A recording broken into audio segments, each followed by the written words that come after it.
কামারহাটি পুরসভার আরিয়াদহে ত্রাস জয়ন্ত সিং এর যে হোয়াইট হাউস আমরা আপনাদের দেখিয়েছিলাম, সেই হোয়াইট হাউসে নোটিশ দিল কামারহাটি পুরসভা। বেআইনিভাবে বাড়ি করার নোটিশ।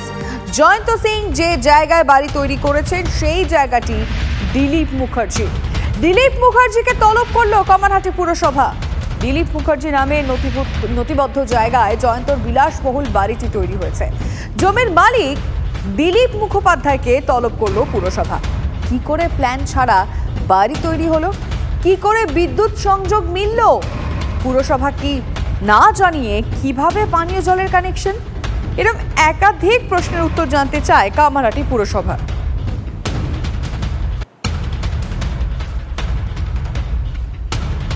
গতকাল রাতেই পুরসভা নোটিশ লাগিয়ে যায় জয়ন্ত সিং এর এই বাড়িতে।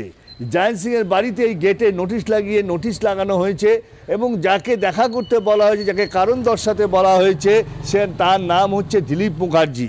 পুরসভা যা খতিয়ান দেখে দাগ নাম্বার দেখে বের করেছেন যে বাড়ির মালিক কে তারা জানতে পারেননি, কিন্তু জমির মালিক হচ্ছে দিলীপ মুখার্জি। তাহলে দিলীপ মুখার্জিকে যদি পাওয়া যায়, তার কাছে জানতে চাইবে কি করে তার এত বড় বাড়ি হলো, বিনা পারমিশনে, পৌরসভার বিনা নকশাতে, বিনা পারমিশনে কিভাবে লাইট ঢুকলো, কিভাবে জল নিলেন, সমস্তটাই খতিয়ে দেখতে চান পুরসভা। এখন দিলীপ মুখার্জি কোথায়?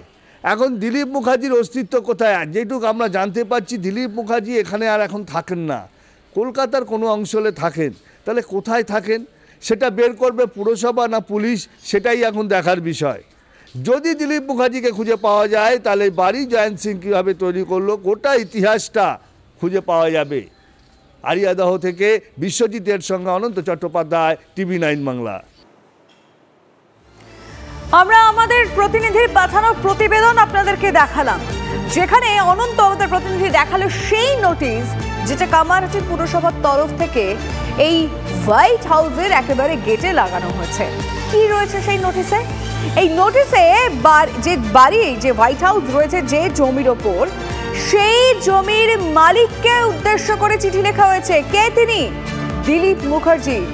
কি করে পুরসভাকে না জানিয়ে সেখানে পানীয় জল থেকে শুরু করে একাধিক সমস্ত সুবিধা চলে এলো? এটা কি করে সম্ভব? এই সমস্ত বিষয় জানতে তাকে তলব করা হয়েছে। দিলীপ মুখার্জি জমির মালিক, তার কাছ থেকে কি কি তথ্য পাওয়া যেতে পারে এটা এখন দেখার বিষয় রয়েছে। আরিয়াদহের ত্রাস জয়ন্ত সিং, তার হোয়াইট হাউসে নোটিশ দিল কামারহাটি পুরসভা। বেআইনিভাবে বাড়ি করার কারণেই এই নোটিশ। জয়ন্ত সিং যে জায়গায় বাড়ি করেছেন সেই জায়গাটি দিলীপ মুখার্জির, অর্থাৎ জমির মালিক, আর তাকে কামারহাটি পুরসভা তলব করেছে। আমরা অবশ্যই বোঝার চেষ্টা করবো, একটু জানার চেষ্টা করবো বিজেপি এই নিয়ে কি ভাবছে। এই মুহূর্তে রাহুল সিনহা বিজেপি নেতা, তার সঙ্গে আমরা যোগাযোগ করেছি। রাহুল বাবু, আপনাকে TV9 বাংলায় স্বাগত জানাবো। যে হোয়াইট হাউসের ছবি এতদিন আমরা দেখিয়ে এসেছিলাম, যে বেআইনি বাড়ি নির্মাণের কথা বলে এসেছিলাম, আর সেই হোয়াইট হাউসে কামারহাটি পুরসভার তরফ থেকে নোটিশ দেওয়া হয়েছে এবং জমির মালিককে ডেকে পাঠানো হয়েছে। আপনি কি বলবেন? গণতন্ত্রের একটি স্তম্ভ হচ্ছে প্রেস, এবং প্রেস যে অনেক কিছু বাধ্য করে দুর্নীতিগ্রস্তদের বিরুদ্ধে ব্যবস্থা নিতে এবং দুর্নীতির পর্দা ব্যাপকভাবে ফাঁস করে দিতে পারে, সেটা এই হোয়াইট হাউসের ওপর নোটিশ থেকেই পরিষ্কার বোঝা যাচ্ছে। TV9 বাংলা লাগাতার যে খবর করে এসছে, সেই খবরের সুফল অন্তত বাংলার মানুষ আজকে পাচ্ছে। সেই কারণে এটা থেকে পরিষ্কার বোঝা যায় যে মিডিয়ার ক্ষমতা কতটা, এবং মিডিয়া যারা চায় না তাদেরকেও বাধ্য করাতে পারে এই জাতীয় ক্ষমতা মিডিয়ার আছে। আমরা মনে করি এই রকম সত্য উদ্ঘাটিত হোক এবং বেআইনি ভাবে অপরের জমি দখল করে যে সমস্ত সম্পত্তি বানিয়েছে, সেই সম্পত্তি মানুষের মধ্যে আবার বিলিয়ে দেওয়া হোক, এটাই আমরা চাই। অনেক ধন্যবাদ রাহুল বাবু আপনাকে।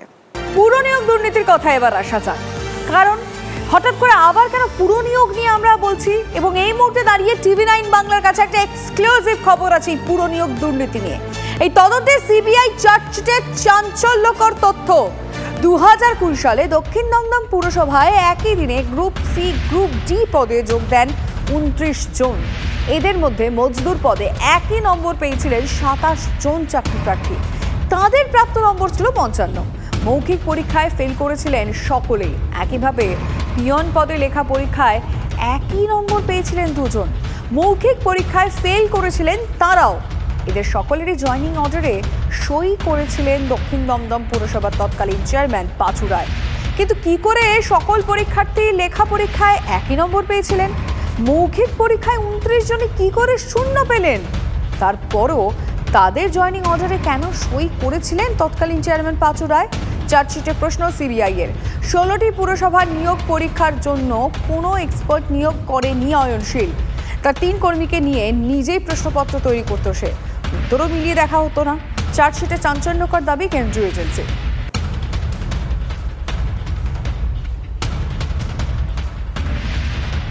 পুর নিয়োগে দুর্নীতি, দায় ছাড়লেন দক্ষিণ দমদম পুরসভার প্রাক্তন চেয়ারম্যান পাঁচু গোপাল রায়। সমস্তটাই ডিরেক্টর অফ লোকাল বডিজ ঠিক করে, দাবি প্রাক্তন চেয়ারম্যানের। পাঁচু গোপাল রায়ের ইঙ্গিত খুব স্পষ্ট, পাল্টা নিশানা বিরোধীদের। সমস্তটাই ডিরেক্টর অফ লোকাল বডিজ ঠিক করে। এখানে মিউনিসিপ্যালিটি শুধু ইন্টারভিউটা করা ছাড়া কোনো কাজ নেই। যে পোস্টগুলো এখানে বলা হচ্ছে 329 কি যাই হোক না কেন, সমস্তটাই ডিএলবি স্যাংশন পোস্ট। দমদম মিউনিসিপ্যালিটির কোনো অধিকার নেই, কোনো ক্ষমতা নেই কোনো পোস্ট এভাবে ক্রিয়েট করা। ইন্টারভিউ বোর্ডের অ্যাপ্রুভালটাও নিতে হয় ডিএলবি থেকে, এবং এই পোস্ট অনেক আগে থেকেই স্যাংশন হয়ে আছে, খাপে খাপে হয়েছে। চার্জশিট আমার হাতে কিছু আসেনি, নিশ্চয়ই আইনি হয়তো এটা আইনি লড়াই। তো আমার যে লয়ার রয়েছেন তিনি যথাযথভাবে এর উত্তর দিচ্ছেন আর কি। অ্যাডভান্স বেল পিটিশন সেটা আজকালের মধ্যে সাবমিট হয়ে যাবে। তো পাঁচুবাবু সরাসরি বলতে পারতেন যে মুখ্যমন্ত্রীর নিয়ন্ত্রণে হচ্ছে। পাঁচুবাবুর ইঙ্গিত খুব স্পষ্ট। পার্থবাবুর মতন পাঁচুবাবুও বুঝিয়ে দিয়েছেন ঠারে ঠারে, ওই সরকার তো একটাই না, একটা পোস্ট বাদ বাকি ল্যাম্প পোস্ট সবাই আমরা জানি। তাহলে সেই সরকার মানে মুখ্যমন্ত্রীর নিয়ন্ত্রণে এই দুর্নীতি হয়েছে। পাঁচুবাবু পার্থবাবুরা বলেছেন, আমি আপনাদেরকে বলছি মুখ্যমন্ত্রীকে এই দিন দেখতে বেশি দেরি নেই যেখানে ওনার বাড়ির লোক বলবে ওনার কারণেই পশ্চিমবঙ্গে সব দুর্নীতি হয়েছে, ওনার জন্য আমাদের বদনাম হয়েছে। এটা এমন দুর্নীতি যেটার দায় অবশ্যই মিউনিসিপ্যালিটিগুলোর এবং তার চেয়ারম্যানদের আছে, কিন্তু শুধু চেয়ারম্যানের ঘাড়ে দোষ চাপিয়ে কেউ পার পাবেন না। এই সব চেয়ারম্যানদের মাথায় মিউনিসিপ্যাল ডিপার্টমেন্ট, তার আধিকারিকরা এবং তার মন্ত্রী, তারা কি দায় গ্রহণ করছেন? তাদের মাথায় মুখ্যমন্ত্রী, তিনি কি দায় গ্রহণ করছেন?